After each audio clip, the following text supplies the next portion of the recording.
flowers in it, and a nomad sign right above. Really simple, not taking away from the phoenix.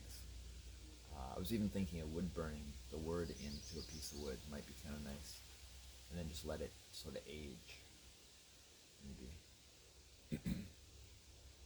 But yeah, so little Phoenix mailbox is almost done. Little details, and then putting it up, and which is why I'm now putting a lot of focus on my toilet, which is very important. And then it's after toilet's done and tent is up around it, then it's get my studio ready, Soulprint Studio ready to roll. Um, I've been telling people here and there, send me emails if you want to be put on a list for very soon being notified and booking appointments for Soul Prints. I've got quite a list already. I thought I was going to be ready by the middle of June, but it looks like beginning of July is more likely. We'll see. Although that, we're just playing by ear. Um, but nonetheless, I'd like to be ready. Just like I want to have my area ready for the well, even though it may be next year that we can get it put in. I still want to be ready. I want to get things ready. I want to have, you know, I want to be in a world now where I've got excess firewood, I've got excess water, I've got excess food. I'm planned, pre-planned, prepared, rather than always worrying about is the wood going to last for the winter, that kind of thing. It's easy things to fix when one is not running over capacity and overly challenged. So that's the plan here. Crash landing, graceful as possible, and then taking the nuggets of wisdom from the experience, the beauty, the offerings that are within those prickly moments,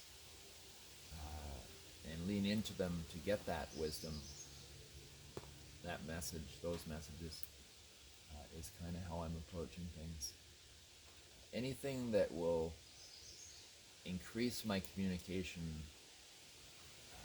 with that divinity within myself that I either have momentary access to, but without the control that I'm honing and increasing over time. That's my whole meditation in this experience, is to have better communication with deeper parts of myself, the universe, nature, my heart. It's all aspects of the same thing in my experience. And to leave a breadcrumb trail for anyone that wants to observe, follow, learn from, see parallels, whatever it's worth. And that's what this, for those who think they know me series, is all about.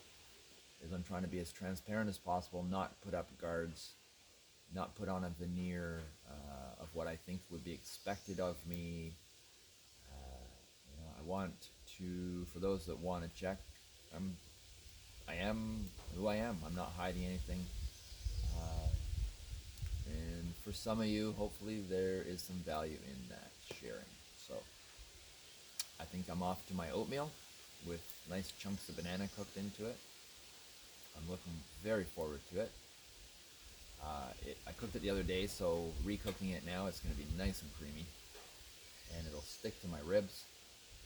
And it'll be the perfect fuel for the next stages here in my toilet. I never thought I'd have so much fun, but I spent the whole day yesterday just perfecting and revamping, upgrading this toilet system to something that I actually now think I have something worthy of sharing on YouTube for people that are just interested in a great composting toilet design. But of course, I can't really post it yet because it really needs to be used for a while, and then I can include that report, because I don't want to post something and then find out, oh shit, this didn't work, and then have to post another one explaining that. So let's wait till I get it perfect.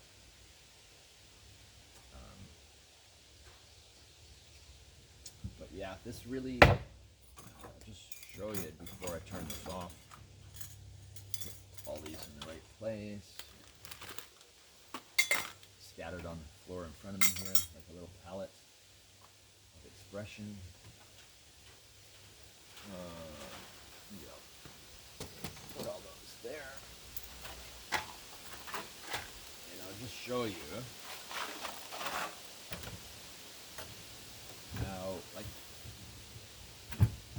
how easy this is to lift now. It was quite a bit of a complication before, so I've got it very serviceable, seeing I'm going to be the one cleaning the toilet and maintaining it. It is even more so to my interest, to perfect this, because that'll make my life easier. I don't want to have to be fixing a disaster. And I don't want any clients and friends to go through a trauma. And I've had those before. Bathroom traumas at friends' houses.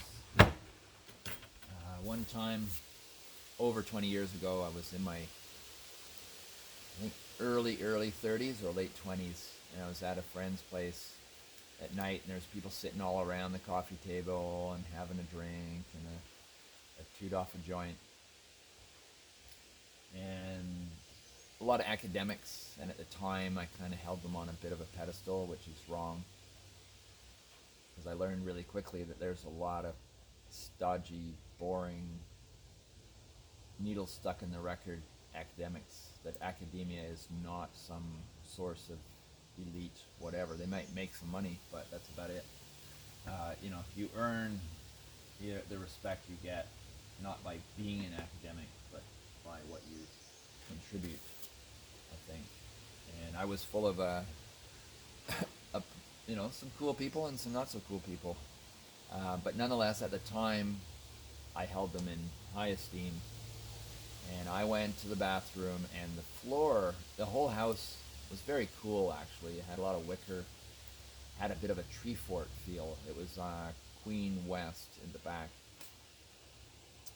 south side. And the bathroom floor had a slight slant away from the toilet towards the door, and the little space underneath the door, which then went down a little teeny drop, so you had to step up to go onto the bathroom floor. I guess because they could have all their pipes in there, subfloor. And then there was only about 3 or 4 meters to the coffee table where everyone was sitting around. And I'm sitting in there, and I flush the toilet when I'm finished. And I forgot that I was cautioned that it was a very slow flush toilet, and it was easy for anything to stick it up, toilet paper or whatever. And I watch the level of the toilet keep going higher, and waiting for that point where it goes down, and it didn't, and it overflowed, and literally slowly flowing towards, not so slowly, flowing towards that door crack, and then would be dropping down and flowing out to the coffee table. So needless to say, I was horrified, and slightly tipsy as well, and I'm just trying to figure out what can I do, aside from grabbing their towel off of the towel rack to use to mop everything up, to create a barrier. And I don't remember what I did. I'm glad, actually. It was kind of traumatic. And then there's also like the longer I'm in here, the more strange looks I'm gonna have when I go out. It's amazing how much trauma I inflicted on myself, all out of my mind. Giving a shit versus not giving a shit. So, anyways, ending this episode with that story just for craziness sake.